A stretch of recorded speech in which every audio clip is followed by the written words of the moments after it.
Hello everyone, and welcome to our class video about special parallelograms. Our learning goal for this video is that you'll be able to describe and apply properties of rectangles, rhombi, and squares. These are our special parallelograms. So why are they so special anyway? The reason they're so special is because they have extra specifications, or extra requirements on top of the original requirements for it to be a parallelogram. The basic specifications or requirements for it to be a parallelogram is that the opposite sides have to be parallel. However, these special parallelograms have additional requirements in order to be that shape.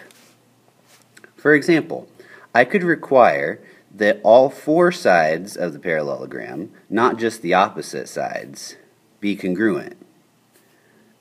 This creates a rhombus. That's just one of our special parallelograms. It has an additional requirement on top of the opposite sides being parallel. So let's look at the specific requirements for each one of those shapes. These are all parallelograms, so they all have the feature that the opposite sides are parallel. You can tell that by looking at these three figures. A rectangle has the additional requirement that all angles are congruent. Because the angles in a quadrilateral add up to 360, that forces all of the individual angles of the rectangle to be 90 degrees, or right angles.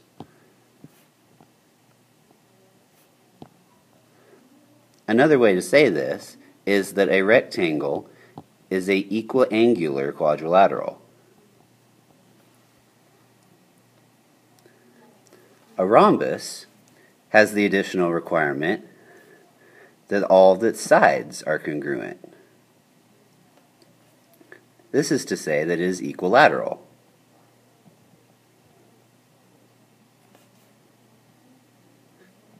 So I'll mark all of its sides congruent. Contrast that with the basic parallelogram, which we saw in the last video, has opposite sides congruent. However, the rhombus has all four of its sides congruent to each other, not just the opposite ones. Okay, then how about a square? You all have seen squares for quite some time by now. A square is a parallelogram with all angles congruent and all sides congruent. This is to say that it is both a rectangle and a rhombus. If it meets the specifications or requirements to be a rectangle and the specifications to be a rhombus, then it creates a square. So I'll go ahead and label all the sides congruent and all the angles congruent, which again have to be 90 degrees. Okay. Whenever this happens, it creates some special properties that apply to the diagonals of those shapes. Let's look at the diagonals of the rectangle. So I drew in the diagonals, one here and the other one here.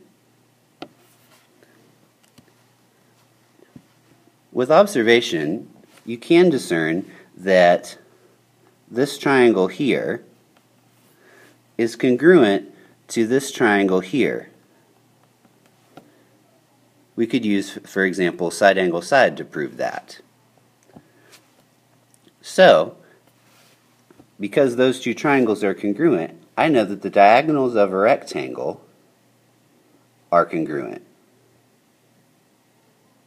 You could also reason this from the Pythagorean theorem because you're using the same sides as A and B, same lengths as A and B for both triangles, so C would also have to be the same. Okay, so the diagonals of a rectangle are congruent. I can't mark that on there with individual marks on the diagonals because the diagonals overlap.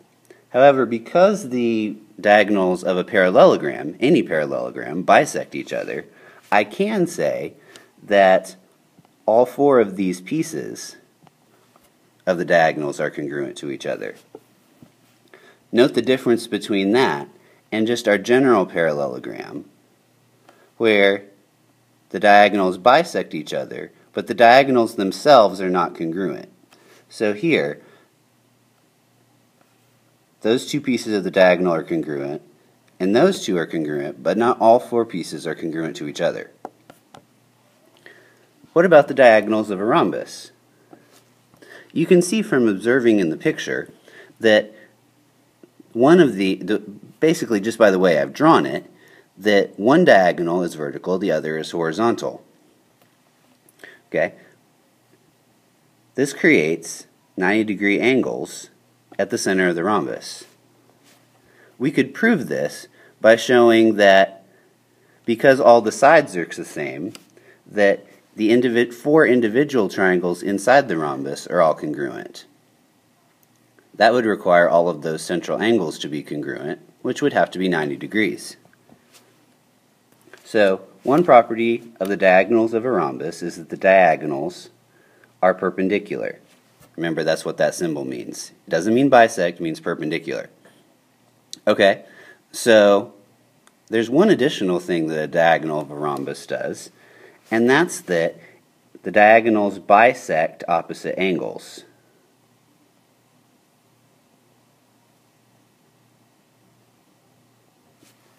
What do I mean by that?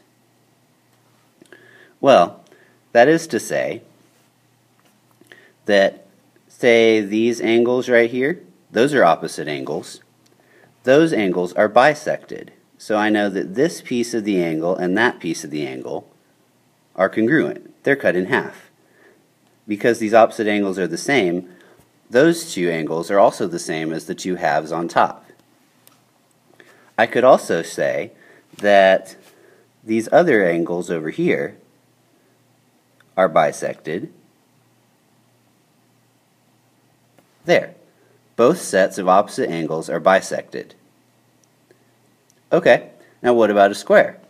Well, recall that a square is both a rectangle and a rhombus. So therefore, it has all the properties of both the rectangle and the rhombus for its diagonals. Its diagonals are congruent. Its diagonals are perpendicular. And its diagonals bisect opposite angles. I'll mark that on here. So because the diagonals are congruent, I know that each of these four pieces of the diagonal are congruent, because the diagonals also bisect each other, if that's for any parallelogram. I do know that all of the diagonals are perpendicular, creating four 90-degree angles in the center of the square, not just in the four corners of the square. Additionally, the angles in the corners of the square are bisected. So that tells me that this angle is congruent to that angle, this one and that one, and that one and that one, and that one and that one. All of those angles being congruent because they're half of 90 degrees would individually be 45. So we've just created 8 different 45-degree angles inside the square. Okay, so let's look at just a few quick example problems. Once again, I can't cover all the different types. You just have to look at the properties of the rectangle, rhombus, and square and see which one applies. Note that there was a typo on the original copy for some of the copies for this first example. Make sure that yours has been corrected to say 80 degrees right there. Okay, so I know that this shape is a rhombus, and I'm asked to find the measure of angle SVT. I know that angle STV is 80 degrees. Because this is a rhombus, I know that those opposite angles have been bisected. That tells me that each one of them is 40 degrees. I also know that the angles in the center of the rhombus are 90 degrees.